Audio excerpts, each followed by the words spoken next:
Ang hiyas ng tadhana, ang pagsupok ng tatlong apo ng engkanto. Sa gabing pinabasa ang testamento ng aming lola, hindi lamang mana ang ipinaglaban namin, kundi ang aming mga kaluluwa, pag-ibig at tadhana. Dahil ang diamanteng pintas na iniwan niya ay pag-aari pala ng mga engkanto. At isa lamang sa amin ang maaaring mabuhay upang magmahal. Ako, si Althea, ang panganay sa aming tatlong magkakapatid. Sa loob ng 15 taon, hindi kami nagkikita-kita. Hindi mula nang mamatay ang aming ina at tuluyang lumayo sa amin ang aming lola na si Doña Severina, isang babaeng kinatatakutan ng buong baryo dahil sa bulong-bulungan na siya raw ay may dugong engkanto. Sana nagustuhan nyo ang ating kwento ngayon. Sa mga bago pa lang sa ating channel, maaaring po bang pa-like, subscribe, share, and comment. Maraming salamat po. Noong nakaraang buwan, nakatanggap kami ng liham. Hindi sulat kamay, hindi rin pirmado. Iisa lamang ang nakasulat.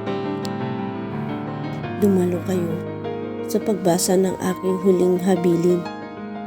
Ang hiyas na iyong tadhana ay naghihintay. Lola Severina. Ang pagbabalik sa lumang bahay. Pagdating ko sa ancestral house namin sa Sierra Madre Foothills, sinalubong agad ako ng malamig na hangin kahit tirik ang araw. Naroon na ang kapatid kong si Maribel, ang gitna, kilala sa pagiging mapagmataas, at si Clara ang bunso, tahimik ngunit may kakaibang titig simula pagkabata. Hindi kami nagyakapan, hindi kami nagkamustahan, para kaming mga estranghero na pilit lang pagsamahin. At sa loob ng bahay, amoy lumang kahoy, insenso, at kung ano pang hindi ko maipaliwanag. Parang amoy lupa pagkatapos ng ulan, pero may halong dugo.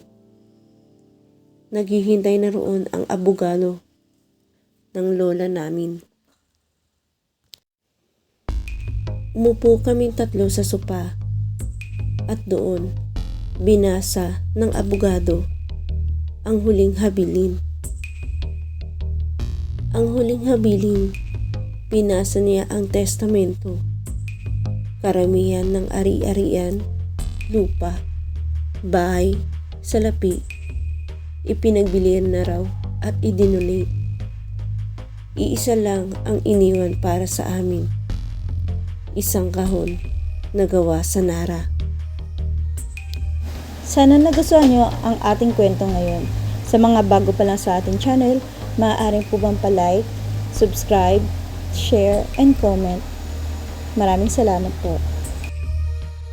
Nang buksan niya iyon, halos tumigil ang tibok ng puso ko. Isang diamanteng kwintas, ngunit hindi ordinaryo. Ang bawat brilyante ay kumikislap na parang may sariling liwanag. Kulay pilak na may bahid berde, gaya ng mga mata sa dilim.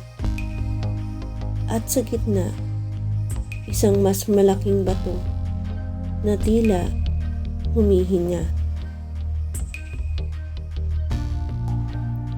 Ang kwintas na ito, sabi ng abogado, ay mapupunta lamang sa isang apo ayon sa habilin. Kailangan ninyong patunayan kung sino ang karapat-dapat. Paano? Tanong ni Maribel. Sumagot siya, nanginginig.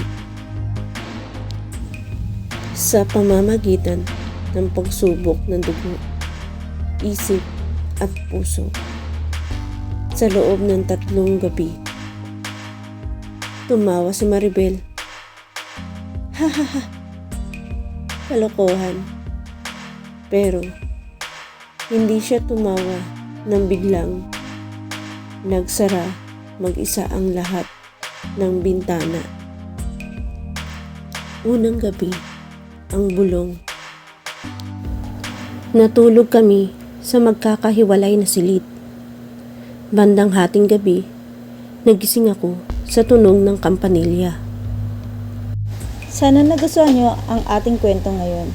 Sa mga bago pa lang sa ating channel, maaaring po bang palike, subscribe, share, and comment. Maraming salamat po. Mula sa gubat, sa likod ng bahay. Pagbukas ko ng bintana, nakita ko ang mga ilaw. Parang alitap-tap, pero mas malalaki. At may mga anino sa pagitan ng mga puno. May boses na bumubulong sa tenga ko. Althea, ikaw ang napili ng tadhana. Isuot mo ang hiyas. Paglingon ko, nasa leeg ko na ang kwintas. Hindi ko maalalang sinuot ko ito. At sa salamin, hindi ako ang nakatingin pabalik, kundi isang babaeng maputla, mahaba ang buhok at may matang kumikislap na berde. Napahiyaw ako. Ah! Ang pagkawala ni Maribel.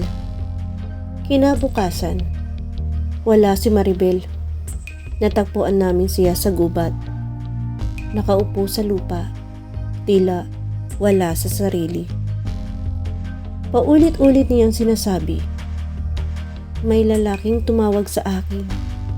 Gwapo, may pakpak. Sabi niya, ako ang kanyang reyna. Sana nagustuhan nyo ang ating kwento ngayon. Sa mga bago pa lang sa ating channel, maaaring po bang palike, subscribe, share, and comment. Maraming salamat po. May lalaking tumawag sa akin. Gwapo, may pakpak. Sabi niya, ako ang kanyang reyna. May marka siya sa leeg. Parang kagat, pero hugis dahon. Pagbalik namin sa bahay, biglang nagdilim ang paligid kahit tanghali. At doon, unang nagsalita ang boses ng lola namin. Kahit patay na siya. Sana nagustuhan nyo ang ating kwento ngayon. Sa mga bago pa lang sa ating channel, maaaring po bang palike, subscribe, share, and comment. Maraming salamat po. Mula sa loob ng kahon ng kwintas, ang hiyas ay pag-aari ng mga engkanto. Ang sino man magsuot ay magiging kanilang kabiyak sa kamatayan. Ikalawang gabi, ang pagsubok ng isip. Hindi na kami nakatulog, pero ng mga bandang 2 a.m. nawala si Clara. Nakita ko siyang nakatayo sa lumang balete sa likod bahay. May kausap. Isang lalaking matangkad, maputi, may gintong mata, at hindi tao. Engkanto. Sana nagustuhan nyo ang ating kwento ngayon. Sa mga bago pa lang sa ating channel, maaaring po bang palike, subscribe, share, and comment. Maraming salamat po. Narinig ko ang usapan nila. Ibigay mo sa akin ang kwintas at bubuhayin ko ang lalaking minamahal mo. Nanginig ako. Si Clara pala, may minahal na namatay. Kaya pala siya tahimik noon. Lumapit ako, pero biglang nag-iba ang mukha niya, na puno ng galit. Ikaw, lagi ang pinipili ate. Kahit sa pag-ibig, kahit sa mana. Ngayon, ako naman. Sinugod niya ako. Hindi ko akalaing kaya niya akong saktan. Pero, parang may ibang lakas sa katawan niya. Nang mag-agawan kami sa kwintas, sumigaw ang engkanto. At naglaho si Clara. Tinangay ng hangin sa gubat. Sana nagustuhan nyo ang ating kwento ngayon. Sa mga bago pa lang sa ating channel, maaaring po bang palike, subscribe, share, and comment. Maraming salamat po. Ang mga naiwan ng aming lola. Bumukas mag-isa ang aparador ng lola namin. May lihim na silid sa likod. Doon ko nakita ang katotohanan. Mga larawan ng lola, kasamang isang engkantong lalaki.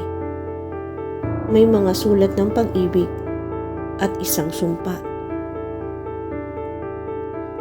Ang unang babaeng apo sa bawat saling lahi ay magiging kabiyak ng engkanto upang mapanatili ang kasunduan ng dalawang mundo. Ako ang panganay. Ako ang nakatakda. Pero, bakit kailangan namin magpatayan? Sagot ang nasa likod ng sulat. Sapagkat ang tunay na pag-ibig ay pinipili, hindi pinapataw. Mga kaibigan, maaari ba kayong mag-iwan ng comment tungkol sa ating kwento?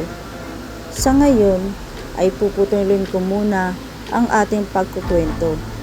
Sa mga bago pa lang sa ating channel, maaari bang pa-subscribe, like, share, and comment. Maraming salamat sa inyong pagsuporta. Ang kwentong Kababalaghan.